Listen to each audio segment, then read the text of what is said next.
World Intangible Cultural Heritage, Asian Poetry and Talk Show with Dr. साहेब खंदारे।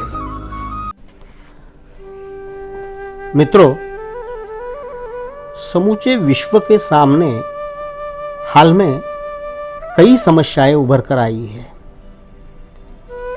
वो global warming हो या फिर मानव निर्मित बेरोजगारी जैसी समस्या हो।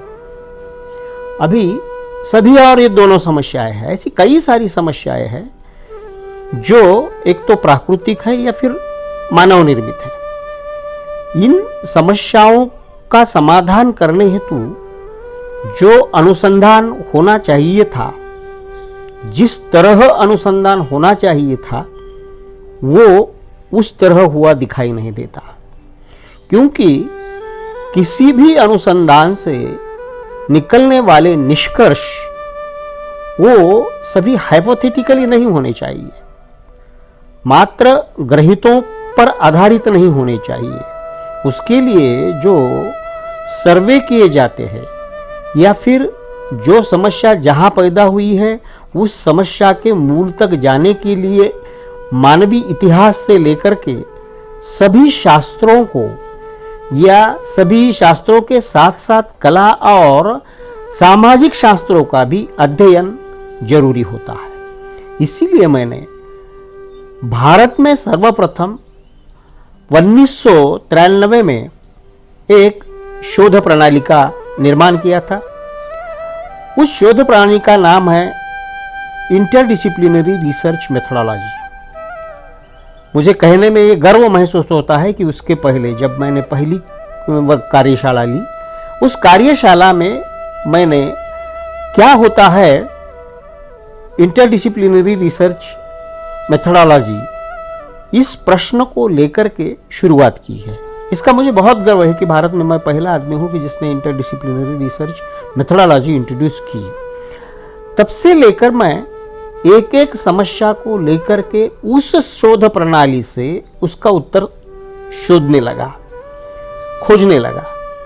लेकिन जब मैंने 1994 में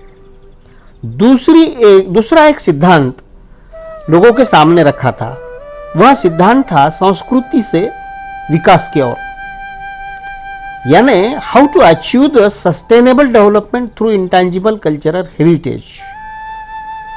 यानी ये जो हमारी अमूर्त संस्कृति की विरासत है, इस विरासत से हम हमारा शाश्वत विकास कैसा कर सकते हैं, इसको लेकर के आज तक मैं इन सभी बातों पर काम कर रहा हूँ। कई सारी किताबें, कई सारे शोध आलेख इसके ऊपर मैंने किए हैं, कई सारी कार्यशालाएं भी ली है।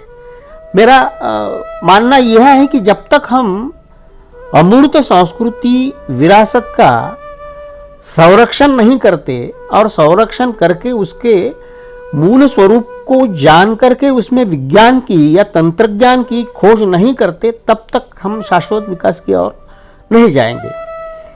इसलिए जैसे कि कई कॉलेजेस में, कभी विश्वविद्यालयों में और महाविद्यालयों में भी मैंने ऐसी कार्यशाला ली है।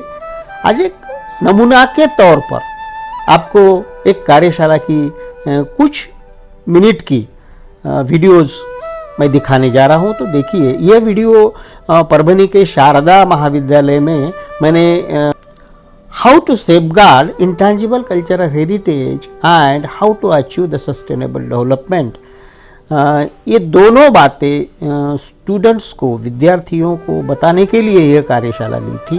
तो चलो देखते हैं कार्यशाला की कुछ झलक। आधी तयार होते फक्त 250 रुपये। तुम्ही या सगळ्या गोष्टीला नव्याने एकदा पुढे जर आणलं तर काय होऊ शकते हे वरचं आपण पाहिलेलं आहे, हे खालचंही पाहिलं, पुढे हेही पाहिलं, पुढे म्हणजे मी तुम्हाला फक्त फायबर म्हणजे धाग्यांपासून जे जे तयार केलं जातं ते सांगतो आहे। आता ही पूर्ण धाग्यापासून तयार केलेली खोळ आहे, ही पूर्वीच्या काळामध्ये पेरणीच्या काळात वापरली जायची। आता तुम्ही म्हणाल की मग आम्ही आता पेरणीची साधनं करायची का? तर बिलकुल नाही, बिलकुल करायचीच नाही। कला ही नेहमी लक्षात ठेवा, कला ही व्यक्ती प्रसंग याच्या पलीकडची असते. पुण्यामध्ये मला एका मित्राने प्रश्न विचारला, कोत्राजावर बोलतो की कोत्राजाची कला कशी आहे. एका मित्राने उठून विचारले, काय मग आम्ही काय आयुष्यभर आम्ही कोत्राजच व्हायचं का? तुम्ही व्हायचेच नाही. एकेकाळी काही काळी कोल्हाट्याच्या बायका नाचायच्या लावणीवरती. आज एकही बाई तुम्हाला कोल्हाट्याची नाचताना दिसत नाही.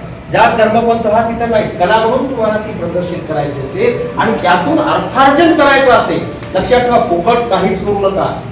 तुमचे श्रम, तुमचा मेंदू हा फुकट गोष्टीसाठी घालू नका. तुम्हाला अर्थार्जन, सामाजिक प्रतिष्ठा ह्या गोष्टी मिळाल्याच पाहिजे आणि त्याचबरोबर आपल्या देशाचं क्रिएशन असलं पाहिजे. म्हणजे एक लक्षात ठेवा की इंडियन ब्रँड्स ज्याला म्हणू आपण, तसे तुम्ही इंडियन ब्रँड्स तयार केले पाहिजे. त्याच्यात ही कोण काय करायची आहे, छोट्या छोट्या पिशव्या. आपल्याकडे चंची पिशवी ह्या गोष्टी होत्या. आता तुमचे काय आहेत, बटवे आलेले छोटे, बटवा छोटा किंवा तुमच्या पर्स ज्या ह्या पर्स आता वेगवेगळ्या कातड्यापासून अल्युमिनियम पर्यंत बनतात. लाकडाच्या स्ट्रिप्स वरती विणकाम हे जर केलं तर याच्यापासून उत्तम अशा प्रकारच्या पर्स बनतात किंवा छोट्या बॅग्स बनतात. तुम्ही हाच प्रयोग जर तुम्ही आताच्या समोर तुमच्या हातामध्ये जी शॅक आहे, या शॅक साठी केला तर किती रुपयाला जाईल? तुमची ही शॅक किती रुपयाला मिळेल? 500 रुपयाचा. मग तुम्ही जर ही केली आणि याच्यावरती डेकोरेशन केलं तर ही त्याची सस्टेनेबिलिटी म्हणजे त्याची जास्तीत जास्त आयुष्य जे आहे ते तुमच्या या शॅकपेक्षा जास्त असू शकतं आणि त्याच्यातलं वैविध्यही वेगळं असतं. नव्या जमान्यापुढे जाताना जर तुम्हाला असं काही नवीन मांडता आलं, याच्यातून उपयोग करता आला तर त्याला चांगले दिवस आहेत, खूप चांगले दिवस आहेत. पुढे आता ही जी हे छोटं एक शोभेची वस्तू आहे, अनेक घरांमधून, मोठ्या श्रीमंतांच्या घरांमधून अशा प्रकारच्या डिझाईनच्या चाकांची एक फॅशन आहे. आता जर तुम्ही म्हणाल तर नेस्तनाबूत झालेला जो अफगाणिस्तान विणकाम, त्या बारीकशा तागाचं विणकाम आणि या तागाच्या विणकामामधून एक चांगल्या प्रकारची मॅट तयार केली आहे, तिला गोलाकार करून जोडली. हे तंत्रज्ञानाचं ट्रॅडिशनल टेक्नॉलॉजी आपण ज्याला म्हणतो, या तंत्रज्ञानातून तुम्हाला अनेक वस्तू तयार करता येतील आणि मोठ्या प्रमाणावरती त्याचा एक बिझनेस तयार होतो. हे विणकाम